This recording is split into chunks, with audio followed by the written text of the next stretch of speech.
Hi, I'm Femi OK and you're watching The Stream. Today, upheaval in Pakistan. For weeks, people have been taken to the streets to protest an economic crisis, mass unemployment and rising food costs. The opposition say they want Prime Minister Imran Khan out, but it doesn't look like he's going anywhere. There is a lot to get into. If you're watching on YouTube, you can join the chat and be part of today's conversation. And if you're following via Twitter, tweet us at ajstream.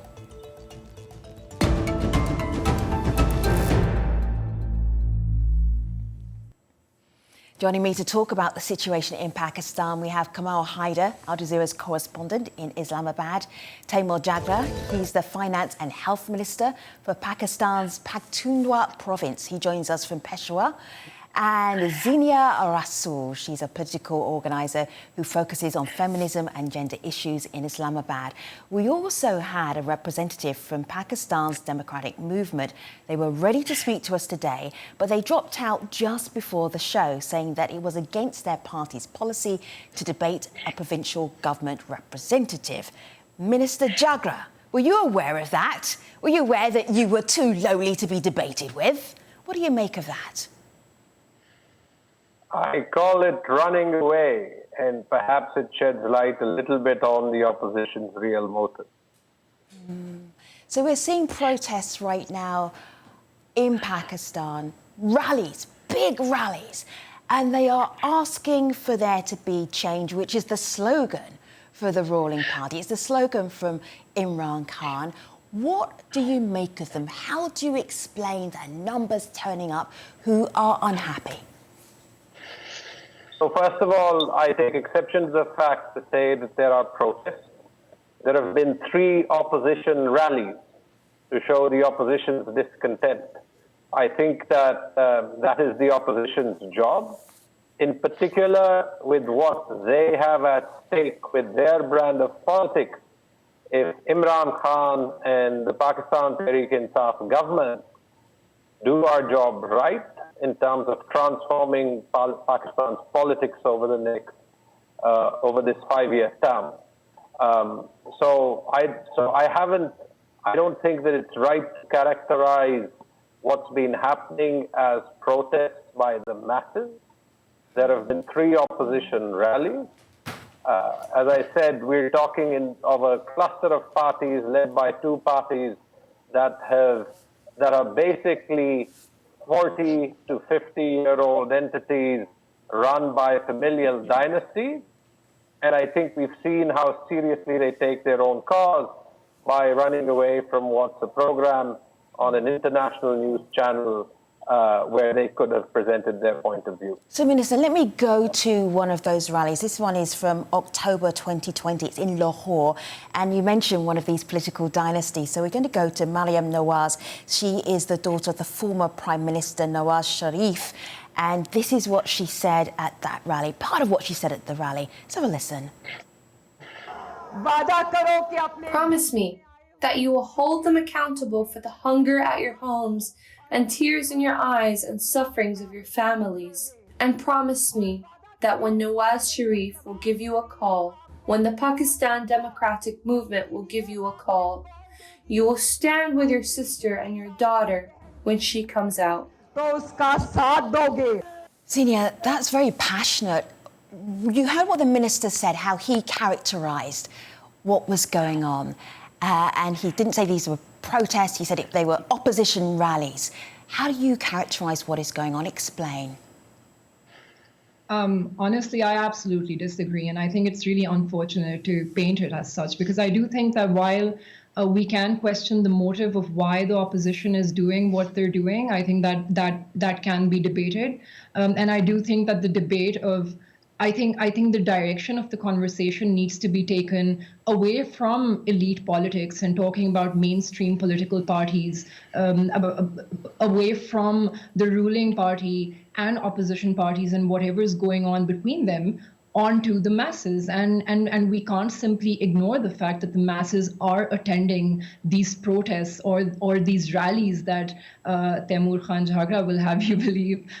So it's not that these protests aren't being attended massively by people, and that goes to show that the people aren't happy with how things are going and how the government is running, the ruling party is running this country. And simultaneously, I think it's also worth mentioning that it's not simply the PDM movement at the moment that's resisting the status quo, resisting how the government how the ruling party is running the country, but simultaneously there's a lot of resistance coming in from all quarters. So we have students, health workers, trade unions, and workers in general staging protests in cities all across Pakistan at the moment, which we don't see on mainstream media in Pakistan because of a variety of reasons, of which censorship is the first and foremost. We in the past 2 weeks. Zenia, I would love the minister to respond. He's listening, sitting there patiently, waiting to be able to respond back to you. Go ahead, Minister. Look, I remember a time we talk of censorship, we talk of transparency. I remember a time when Nawaz Sharif, who seems to be spearheading this opposition movement on YouTube, sitting in a flat in London while he's there at a point when he's convicted. People may agree or disagree with that, but you don't lead revolutions on YouTube when you've gone abroad for treatment with the permission of the court. I'm glad that Zenia accepted the fact that motives of the opposition may be debated, and I think that is really important, right? Indeed, those motives have to be debated. The lady that you showed, the daughter of ex-Prime Minister Nawaz Sharif, very conveniently stays quiet on Twitter for a year and a half.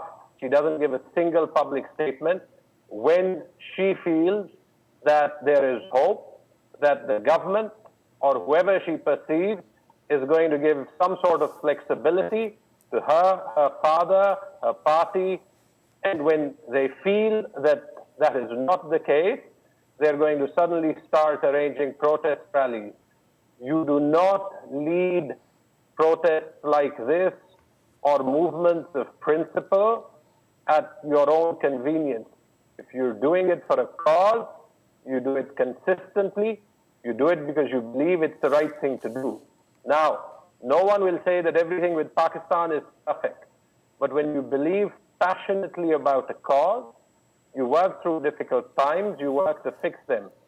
And I also don't believe that we can just go on hearsay or say things in terms of just broad statements.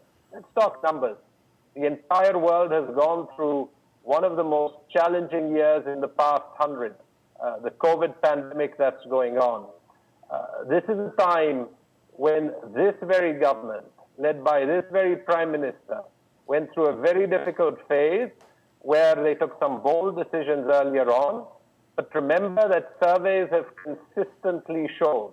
So, Minister, let me just see how Zenia is responding to this, because both of you could speak each for half an hour, and I'd be delighted to hear that. But I want you to go back and forth. And then Kamal was waiting very patiently. I'm going to bring Kamal in too. Zenia, so within the context of COVID, isn't this a really tricky time for Pakistan to be looking at how do you serve the people better? Change and rallies and opposition voices. This is what the minister is saying. It's like, you've got to remember the context here. And you say what?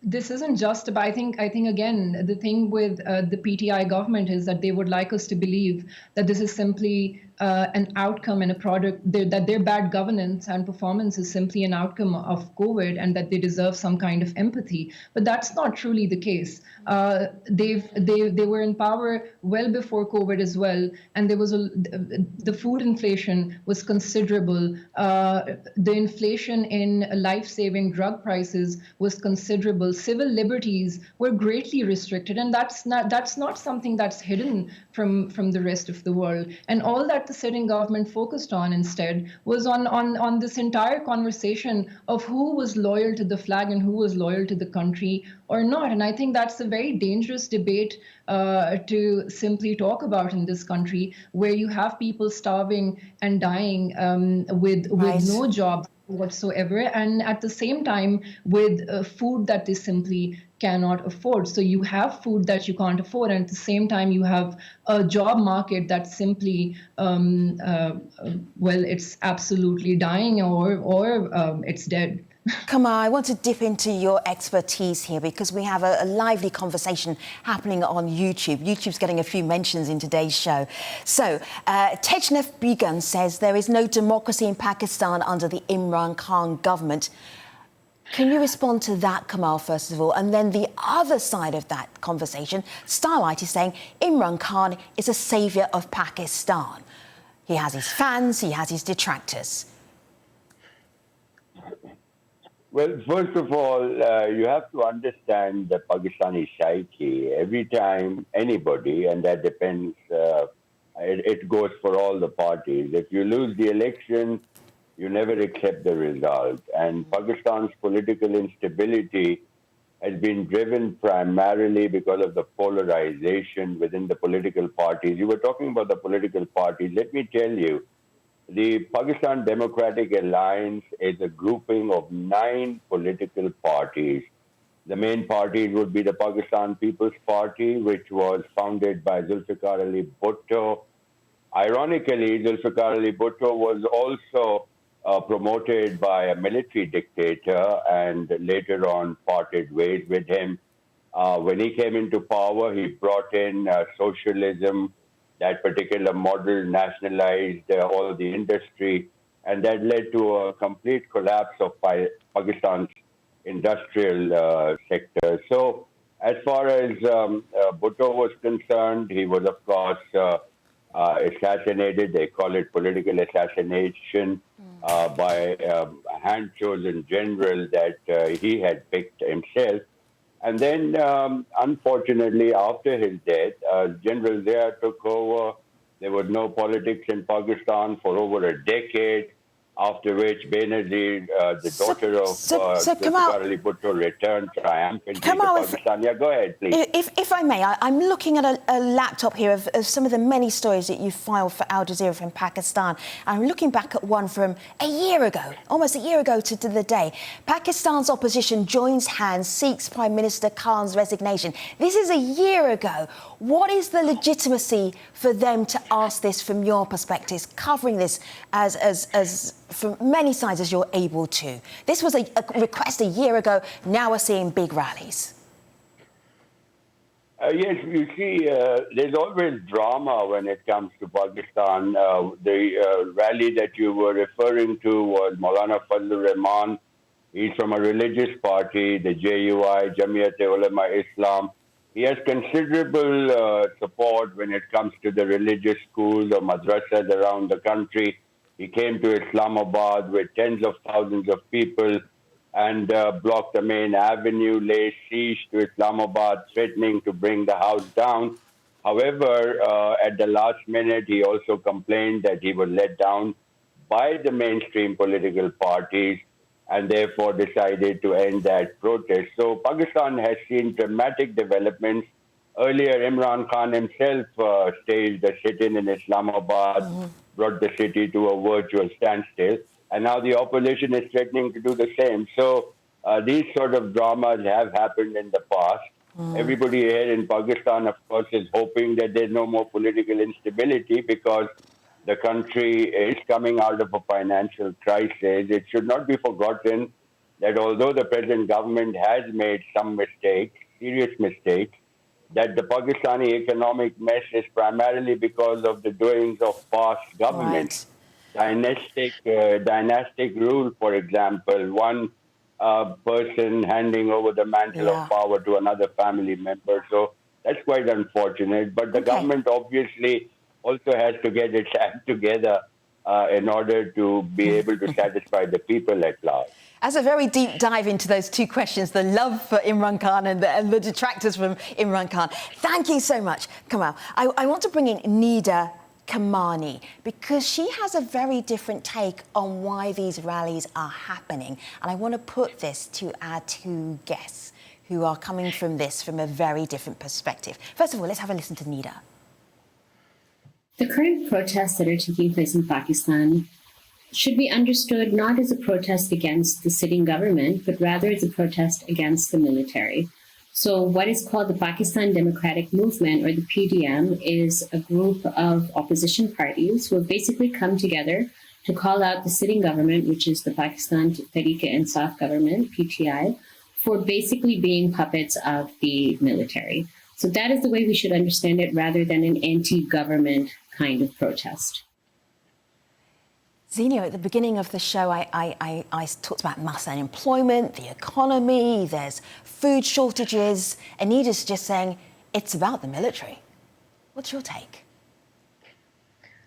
I think to understand military and governance in Pakistan is to understand that it's pretty intertwined.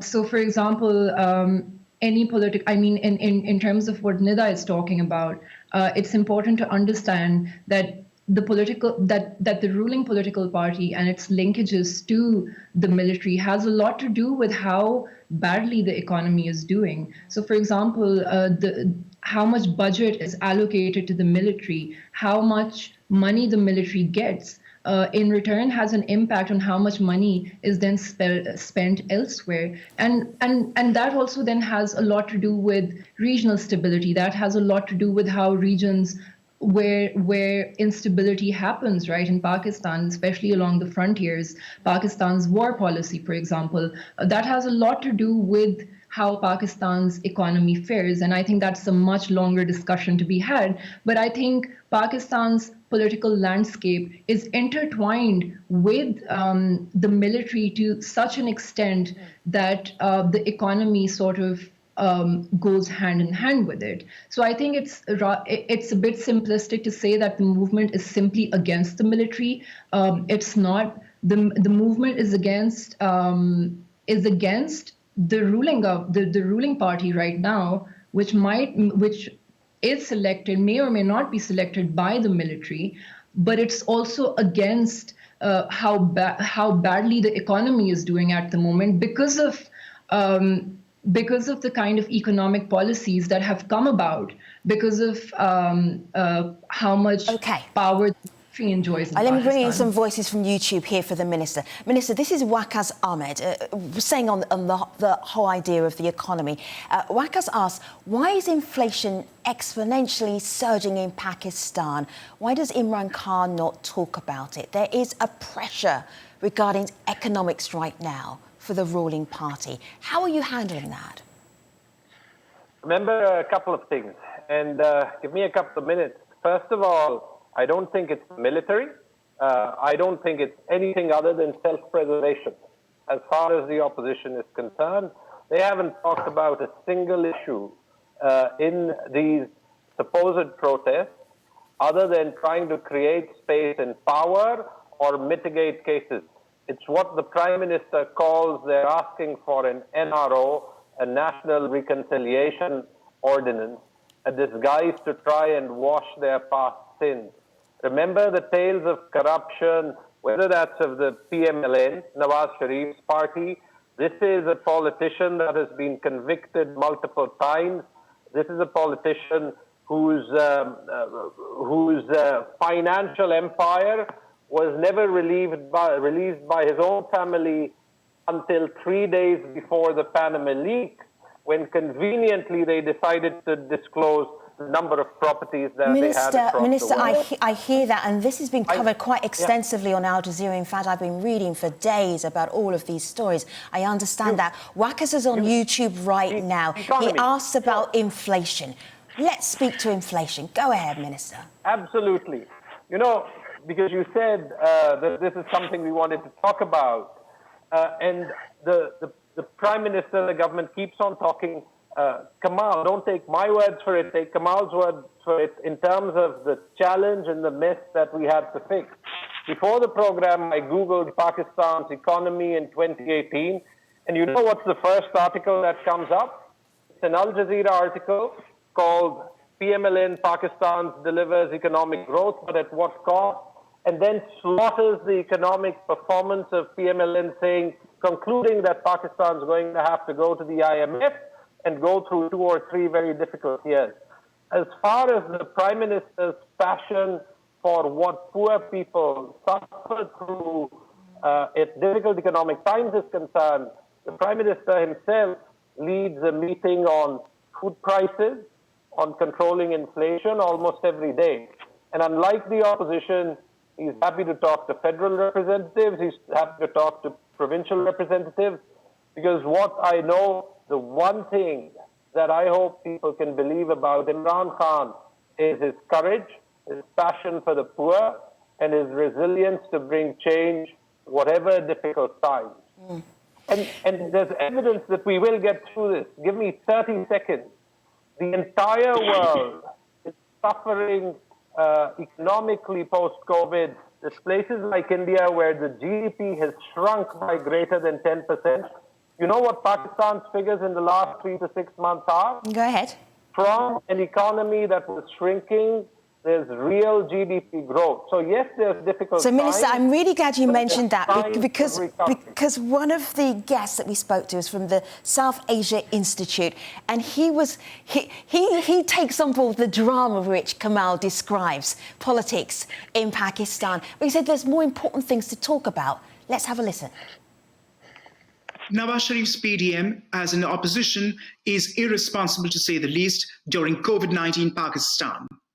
Imran Khan's administration and very questionable electoral victory since 2018 is no better, and Pakistanis definitely deserve better than either of them, especially given that currently under the China-Pakistan economic corridor, Islamabad owes Beijing £27 billion, 11.6% of its GDP. Not quite the rosy figures that you were sharing with us, Minister. I want to go through all of you and just ask you a question about Imran Khan, and in a year's time, where do you think he might be? So Pac-Man on YouTube says, democracy is a right to choose our leaders. Most of us choose Imran Khan. If he's favoured by the military, then so be it. The PDM can cry all they want. That is Pac-Man on YouTube. Kamal, briefly, this time next year, Imran Khan, what will he be doing? What will his job be? Well, that's a question, it's $1 million question. I don't think anybody has an answer to that, because Imran Khan, must not be forgotten, is also faced with a huge challenge. The country, as the minister was saying, has not come out of COVID-19. In fact, there's a threat of a resurgence. And there is also apprehension that all these large rallies, whether it's the government, whether it's the opposition, could act as a double-edged sword. So as far as Imran Khan after a year is concerned, we'll have to wait and see. Oh, that's a very elegant I don't know. Minister, moving on. We'll have to wait and see. Favourite line of every journalist. Minister, briefly, where will Imran Khan be this time next year? I mean, one thing that I just must say is how I don't understand this contradiction about military support. Kamal said it. The People's Party 2021, October 2021. Will we have a Prime Minister Imran Khan? Will he still be in that job? All right. Thank you, Minister. Senior, go for it. It's rather unfortunate that the ruling party is still concerned about defending the military as opposed to defending themselves, because I do feel that's something they should be more concerned about. And I do think that had they focused on their own performance and their own governance, they wouldn't have the situation that they have right now, and they wouldn't be facing such a big issue at the moment. And if you would allow me, instead of... We are at the end of the show, Xenia. So Prime Minister Imran Khan this time next year, yes? No? Yes or no? I don't think his own position is in his own hands, to be honest. I think other people really have to decide for him as to where he will be in the next year. But I do Senior feel that Minister Kamal, it's been such a pleasure. As Kamal said, there's a lot of drama in Pakistan politics. YouTube audience, you were amazing. Thank you very much. To be continued. Our discussion continues actually on Instagram at 20:30 GMT on Tuesday. I'll be joined by another Al Jazeera correspondent in Islamabad, Asad Hassim, for an Instagram live chat about Pakistan. We'll be on the ajstream Instagram account looking out for your questions. We will see you there. Thanks for watching, everybody. See you next time.